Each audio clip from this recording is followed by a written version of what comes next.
Welcome back. The pandemic has not stopped some Michelin Star chefs from trying to work out ways to keep their restaurants open. For instance, Daniel Boulud, who has turned New York, his DBK into DBK terrace or terrace.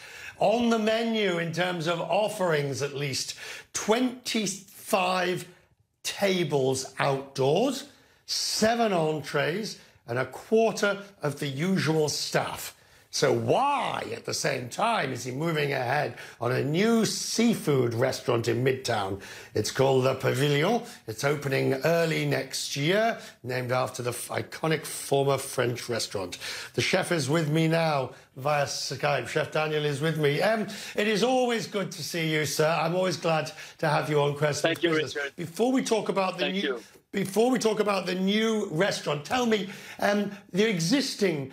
You know, I know New York is now going to 25% indoor capacity with your outdoor capacity. Many restaurants have said, fine dining, that they can't make money at these sort of numbers. It's just sustainable. And for me, I don't think the fine dining we used to run will be sustainable right now.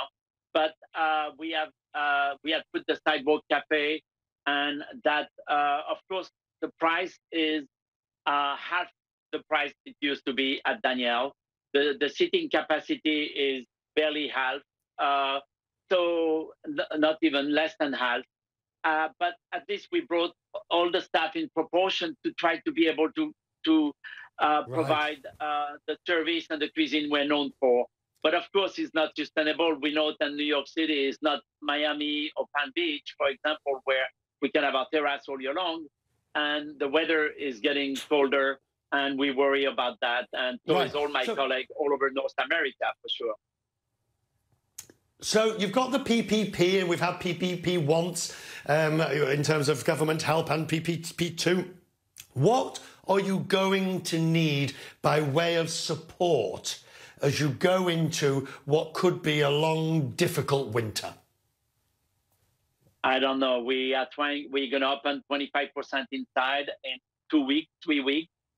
We are trying to build on the terrace. I want to build little cabanas, which is going to be warm up, so at least we can maintain a little bit of service outdoors still for people who don't want to come indoor. But I think we'll have all the good measure indoor to be able to welcome our guests indoor as well.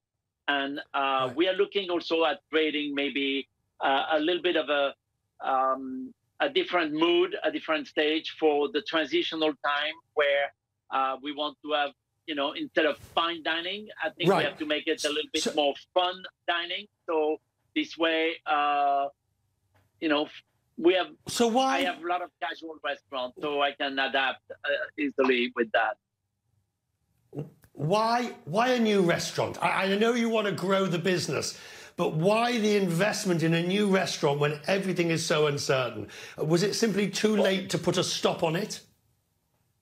Of course, we have been working on it for 3 years now, and I think Le Pavillon, which in French, Le Pavillon means a place where you go to gather, to celebrate, to party, to certainly a pavilion is always located in a park or nearby a park with greenery. And I think the restaurant there, despite the reference of an old restaurant in New York who used to be Le Pavillon, I think the real reference is that we're going to have a garden inside the restaurant. It has very high volume, so it's not really it feels indoor, outdoor, outdoor, indoor, and so I think I'm looking forward to that. And it's going to be in 2021, and we hope by then we have a vaccine and the world will come back to a normalcy, or at least a better than now, for sure. But Le Pavillon is a project, new tower, and a beautiful project. Right. Well, I will be back in New York. I'll be back in New York in a couple of weeks. I will be coming to pay you a visit, and we can talk more over. You say you're not fine dining at the moment, but I'm sure your offerings at your tables will certainly be tasty for dinner. Daniel, it is always good to see you. Thank you, sir. Thank you, and look forward to seeing you. Many. Thank you.